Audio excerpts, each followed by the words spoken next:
नमस्कार दोस्तों आज का मेरा ये वीडियो आप सभी विकलांग विधवा पेंशनर के लिए है। आप चाहे कोई भी जिले से है, आप चाहे कोई भी सिटी से है, अगर आपका वृद्धावस्था विकलांग चाहे आपका जो बुजुर्ग पेंशन आता है तो ये वीडियो आपके लिए है। दोस्तों, आप सबने सुना होगा केवाईसी करा लो, केवाईसी करा लो, है ना।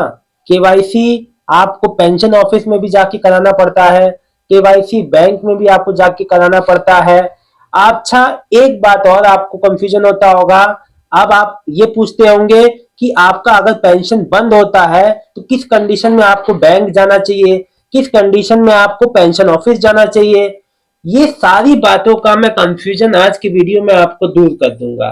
वीडियो को पूरा देखोगे तो सब समझ में आएगा, वीडियो को आधा देखोगे तो कुछ नहीं समझ में आएगा, इसलिए पूरा वीडियो देखना। आपको मैं आज ये कंफ्यूजन निकाल दूंगा। आपको कब जो पेंशन ऑफिस, अगर आपकी पेंशन रुकती है तो आपको सीधे पेंशन ऑफिस जाना है या आपको बैंक जाना है, कब कैसे समझोगे ये आपको इस वीडियो में बताया। एंड तक देखना, सारी बात समझ में आ जाएगी। वीडियो देखिए। नमस्कार दोस्तों, आज का मेरा ये वीडियो आप सभी वृद्ध विकलांग विधवा पेंशनर्स के लिए है। आप चाहे यूपी से हो, चाहे बिहार से हो, चाहे दिल्ली से हो, चाहे पंजाब से हो, राजस्थान से हो, एमपी से हो, कहीं से भी हो, आपके लिए ये वीडियो देखना बहुत जरूरी है। दोस्तों, आज का वीडियो केवाईसी, दोस्तों पेंशन की केवाईसी जो होती है, दोस्तों अभी जैसे हाल फिलहाल में उत्तर प्रदेश में, दिल्ली में, देश के तमाम राज्यों में पेंशन का केवाईसी हुआ। दोस्तों पेंशन का केवाईसी हुआ तो अब उसमें क्या होता है कि जब अगर केवाईसी का क्या आपको बैंक अब जैसे कई लोग के मन में कंफ्यूजन होता है कि सर हमें केवाईसी, पहली बात कंफ्यूजन ये होता है कि बैंक में केवाईसी कराना है पेंशन आने के लिए, कि हमें जो है जो मतलब कि पेंशन ऑफिस जाना है। कई लोग के मन में कंफ्यूजन ये होता है कि सर मतलब कि कौन सी कंडीशन में हमें बैंक जाना है, कौन सी कंडीशन में हमें पेंशन ऑफिस जाना है अगर हमारी पेंशन नहीं आती है। दोस्तों आज का वीडियो मैं मेन रूप से आपके कंफ्यूजन दूर करने के लिए बना रहा हूं कि अगर आपकी पेंशन बंद होती है, रुकती है, चाहे आप नए पेंशनियर है, चाहे पुराने पेंशनियर है, यूपी के हैं, दिल्ली के, बिहार के, कहीं के भी, तो आपको पहले और जो पेंशन ऑफिस जाए या बैंक जाए, बैंक आपको किस समय बैंक जाना है, किस समय पेंशन ऑफिस, आज की वीडियो में बताऊंगा, इसलिए वीडियो को ध्यान से देखना। चलिए मैं वीडियो की शुरुआत करता हूं। सबसे पहले बताता हूं कि आपको किस समय बैंक जाना चाहिए। दोस्तों देखिए, नए पेंशनियर सबसे पहले बताता हूं। आपने पेंशन बनवा ली, कागज जमा करा दिए, 4 महीने बाद आपका पेंशन आ भी गया, लेकिन आपने पीएफएमएस में जो चेक किया कि अरे हमारा पेंशन तो लग गया, अब हमारे खाते में आएगी। 1 हफ्ते बाद आपका पीएफएमएस में अप्रूव भी हो जाता है। जब पेमेंट सक्सेस वाली जगह पे आप देखते हैं कि आपका मान लीजिए आपने जो है पीएफएमएस पे चेक किया, या आपका मान लो पेमेंट आया नहीं, आप फाइनल स्टेज में आपका पेंशन नहीं आ पाया आपके खाते में, आप गए पेंशन ऑफिस, भाई मेरा पेंशन नहीं आ रहा, अब बड़े परेशान, पीएफएमएस में देख रहे हैं तो वहां पे फील्ड दिखा रहा है फाइनल स्टेज पे। अब उस केस में जब आपका पीएफएमएस में आपकी पेंशन आ जाए, लग जाए, फाइनल स्टेज में फील्ड दिखा दे, तो आप सीधे जाना बैंक, या घर बैठे मैंने एक वीडियो बनाया है डीबीटी अपना कैसे ऑन करते हैं घर बैठे, एनपीसीआई वेबसाइट की, तो उसको देख लेना। घर बैठे आप डीबीटी ऑन कर सकते हो, अपने बैंक खाते में डीबीटी को ट्रांसफर कर सकते हो।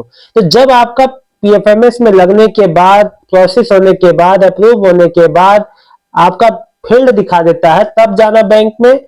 जब आपका पेमेंट आपको पेंशन ऑफिस से कह दिया जाता है कि रिलीज हो गया है, आपके बैंक खाते में चेक कीजिए, उस समय जाना अपने बैंक में। देखो बैंक में 2-3 रूप से आपकी पेंशन नहीं आ पाती है। सबसे मुख्य वजह है कि डीबीटी ऑन ना होना। डीबीटी ऑन करा लो, हर बार एक बार ऑन कराना पड़ता है, हमेशा की छुट्टी। या तो दूसरी बात आपके बैंक अकाउंट एक्टिव ना हो, फ्रीज हो, या तीसरी बात आपके बैंक में केवाईसी ना हुआ हो, केवाईसी के अभाव में उन्होंने खाते के ट्रांजैक्शन बंद कर दिए हो, इस वजह से रुकती। 3 कारण बता दिए। ये तो रहा बैंक का। अब मैं बात कर लेता हूं किस कंडीशन में आपको पेंशन ऑफिस जाना चाहिए। देखो एक बात बता दो, पेंशन ऑफिस जाने का मतलब तब बनता है जब आपका अप्रूव, आपने जो पेंशन अप्लाई कर दी, पीएफएमएस पे भी चेक कर रहे हो, लेकिन आपका पैसा नहीं लग रहा है, पीएफएमएस पे भी बेनिफिशियरी नहीं बन रही है, 4 महीने 6 महीने से ज्यादा हो गया पेंशन नहीं आया, यूपी का, दिल्ली का, मैं सभी की बात कर रहा हूँ। अभी देखो दिल्ली में जो लोगों ने नवंबर 2024 दिसंबर में अप्लाई किया था, उनका 10 महीने बाद अक्टूबर में आ रहा है। सोचो 10 महीने बाद। कोई उम्मीद करेगा इतना लंबा? मतलब लोगों ने तो आस भी छोड़ दी थी, लेकिन फाइनली पेंशन आ रही है। तो दोस्तों इसलिए कहते हैं आस नहीं छोड़ी जाती, अप्रूव हो गया तो पेमेंट आएगा। कई राज्यों में देरी होती है, देरियां होती है, जैसे दिल्ली में अभी मैं आपको एग्जांपल बताया, तो उससे आपको परेशान नहीं होना है। ठीक है, बात आपको सारी समझ में आ गई होगी। दोस्तों देखो, अगर आपको 4 से 6 महीने की पेंशन नहीं आई तो आपको पेंशन ऑफिस जाना है। वहां केवाईसी, जब अगर आपको जैसे दिल्ली में है, उत्तर प्रदेश में तो होगा, दिल्ली में अभी भी केवाईसी लोगों का केवाईसी, अब जो ऑफिस जा रहे हैं उनसे उनसे कहा जा रहा है आप अपनी केवाईसी कराओ, डॉक्यूमेंट जमा कराओ। डॉक्यूमेंट सावधानी से जमा करो। केवाईसी कराते समय, कराने के बाद भी हर 15-20 दिन, महीने दिन पे जाके स्टेटस अपना जानते रहो। एक बार कराना है, लोग कह रहे हैं जो 3 बार 4 बार कराए, पता नहीं कैसे वहां पे काम हो रहा है कि 3 से 4 बार वो लोग कर भी ले रहे हैं आपका। एक ही बार तो होता है, आपकी पेंशन पेमेंट आने लगती है। लेकिन हो क्या रहा है ना, अभी चीजें, अभी जो दिक्कत में है तभी ये सब ऐसी चीजें हो रही है। ऐसा मतलब ही नहीं है। आप अपने एक बार केवाईसी करने के बाद केवल स्टेटस जानिए कि मेरे पेंशन का स्टेटस क्या है। अगर आप ऑफिस जा भी रहे हैं, बार बार पूछिए कब तक हो जाएगा, बस उसके अलावा नहीं। तो दोस्तों मैंने आपका कंफ्यूजन क्लियर कर दिया। केवाईसी जब आप अपना, देखो नॉर्मली पेंशन का केवाईसी जो होता है, वृद्धावस्था, विकलांग, विधवा पेंशन, वो पेंशन ऑफिस में ही होता है। बैंक का कोई मतलब नहीं है यहाँ पे। बैंक का बस डीबीटी से मतलब होता है। डीबीटी बैंक में, बैंक की जरूरत होती है डीबीटी से बस। और वो केवाईसी आपके बैंक का खाता बंद हो जाता है उस समय, वो बात अलग है। मैंने दोनों कंफ्यूजन आपके दूर कर दिए। तो मोस्टली 99% मतलब मोस्टली आपको केवाईसी आपका पेंशन ऑफिस में ही होगा ना। केवाईसी तो आपके डॉक्यूमेंट जो चेक करेंगे। अभी जैसे दिल्ली में क्या हुआ, जो पेंशन पुरानी बनी थी वो सही तरीके से, जैसे इसमें सरकार को ये था कि भाई इसमें कई गलत लोग भी पैसे ले रहे हैं, वाकई में 60,000 लोग की, 85,000 लोग के नाम कट गए विधवा पेंशन से। यूपी में भी हुआ, 1.5 लाख लोगों के नाम कट गए विधवा पेंशन से, गलत तरीके से पेंशन ले रहे थे। ऐसे ही होता, झारखंड में भी हुआ मैया योजना में।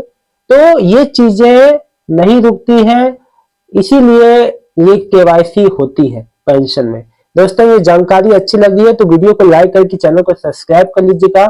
अब आपके मन में कोई कभी भी कंफ्यूजन है तो फिर मेरे से पूछिएगा। फिलहाल इस वीडियो में इतना ही, मिलता हूँ नेक्स्ट वीडियो में एक नई जानकारी के साथ। अगर आज किसी का यूपी दिल्ली, आज जो किसी का पेमेंट आया हो तो कमेंट करके बताइएगा इस वीडियो में। और कोई कंफ्यूजन मत रखिए, कोई सवाल है फिर भी मुझसे पूछो। बहुत बहुत धन्यवाद।